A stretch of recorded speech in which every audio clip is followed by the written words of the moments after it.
welcome to the video. In my previous Minecraft video, I covered how you could create your own breeze wind charge generators in Minecraft Bedrock, which has already been done in Minecraft Java, and now it's been elaborated on, and I've also been given some interesting, better solutions to generating wind charges, which I'll go over in this video. But this is the device, of course, which I used to activate my Ender Pearl Stasis chamber to get me out of that Java impossible seed, which is definitely not so impossible. Now, as you can see, there was a command there, and this doesn't actually affect the machine at all. It just literally says hit because it was a second activation device for two angles that you can look at, but I'll cover that later as well. But first of all, let's cover the basics if you haven't watched the previous video. Breeze can aggro onto iron golems, which will make them shoot their projectiles, which we can harvest by pushing them in a certain way to gather them using pistons, because pistons cancel their movement. Now, there's a lot of things going on here, so I've broken them down into three main parts. Here we have the main generation. When I turn this on, it opens a trapdoor which the breeze can see the iron golem. This will aggro the breeze and make them shoot their projectiles. However, you can see that they're not shooting at the iron golem but moving to the side. This is because we have a waterlogged stair that has water going into it, which actually pushes the projectile of the breeze wind charge projectile to the side instead of actually going onto the iron golem.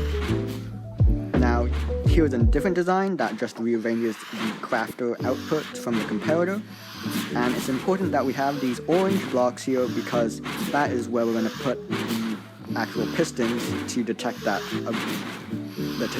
there is a wind charge that has been generated.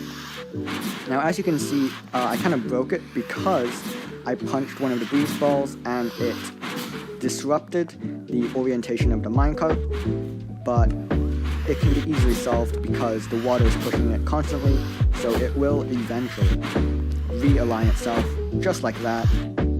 And I must say, before I continue, this is not my design.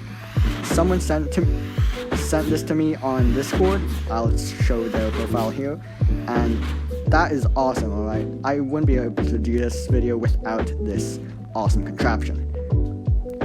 Now, moving onwards, after I resummoned this breeze because he somehow despawned, probably because of a chunk loading error, you'll notice the orange wool and observer and piston with the powdered snow and the torch as well.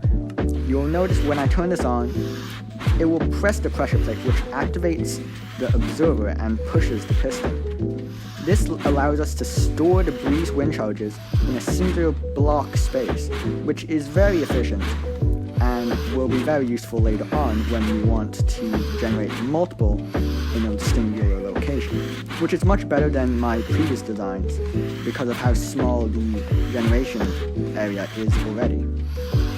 If you haven't watched the previous video, powdered snow is also required because it slows the wind charge's velocity down so the piston can actually push it.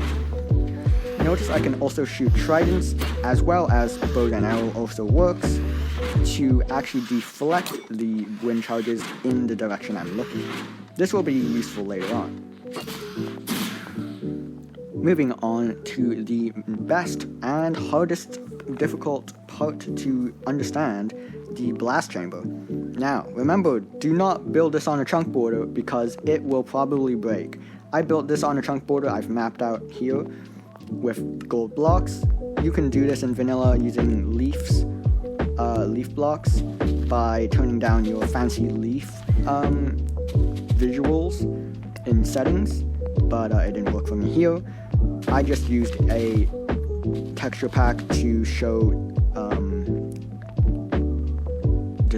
bedrock chunks, but just keep that in mind if you are rebuilding this. Now, taking a look at all these pistons going and pointing into this chamber here, as well as noticing the trident right there, this will be very important as we will be using the same idea of how I was shooting the breeze balls in the direction I was looking earlier. Also, this red will isn't quite required, it's just to reset the breeze balls because one does stay there after you turn the machine off. There are two main ideas that you must understand to understand how this contraption works. One of them is how tridents can be activated as if they were shot onto the block that they are on by getting activated by a piston, just like so. This note is an only Bedrock feature and is not available on Java Edition. Another Bedrock only feature is that you can power redstone torches directly on pistons as if they were a block. So using both of these ideas, we can actually shoot the wind charge across the pressure plate just like so.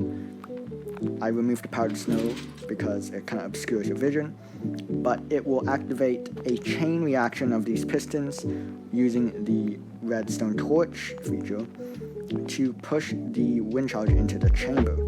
To align your trident, you can easily just put two walls here to align the player, go to the back corner, and you can shoot your trident at a 45-degree angle, kind of like that, and it should be directly on. You'll know you have done it when the trident moves to the side. It is directional, but it doesn't matter because that's just a visual thing. If you want to understand more about how we're actually deflecting these projectiles, I'm going to do a bit of paraphrasing on Scribble's part, where it's simpler to understand about the gassed fireball. Here I have a gassed fireball in which I can punch to send it in a certain direction, but I can also shoot a projectile to shoot it in a certain direction as well. If I use a trident to shoot it, you can notice that it doesn't actually go towards the trident's direction, but actually the player direction. The same thing is with the wind charges. So using this idea, we can create a blast chamber where the wind charges are pushed onto the trident, and the trident activates to actually shoot the charge in the direction the player is looking. In my current demonstrated model, we have a target block on the top for the confirmation, but we also have the main two target blocks over there. If you want to realign it in this contraption, you can simply use the same trick that I showed you before, and then just replace the target block back. This might happen because you don't understand of how large the pickup area for a trident might be. That's why the glass is here, to prevent you from actually picking it up. I've ripped out the breeze chamber here, so we can actually see the area that we're dealing with. You can see I'm shooting arrows at the target blocks, which are actually what the breeze wind charges will be shooting through. Now, obviously I can shoot it with an arrow, but it's similar to a wind charge, as you can see here. The pistons just activate a bit faster because the wind charge deletes itself every time it hits. So that is the principles of how the blast chamber works and how the wind charges are aligned. As a visual guide of how far we have come, we have the purple for the start, and the logic is now this cyan wool. It may seem a bit confusing right now because it's spaghetti wiring all over the place, but you'll realize that it won't be that hard to understand if we go through it and I straighten out some of these connections. If I rip it out from the top, this is what it looks like right now. Still pretty messy, right?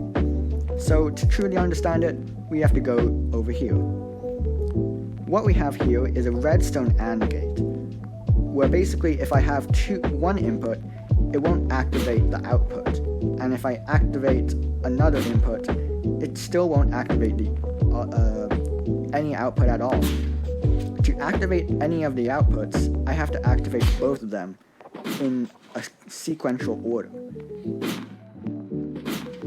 Through past experiments of tedious trial and error, I found that a 12-tick delay is perfect for the amount of wind charges that breeze can generate in the amount of time. So keeping that in mind, if we go back to this model, this is the AND part to activate both ANDs, both outputs, and if we activate this side and then the AND, it will output to that redstone lamp.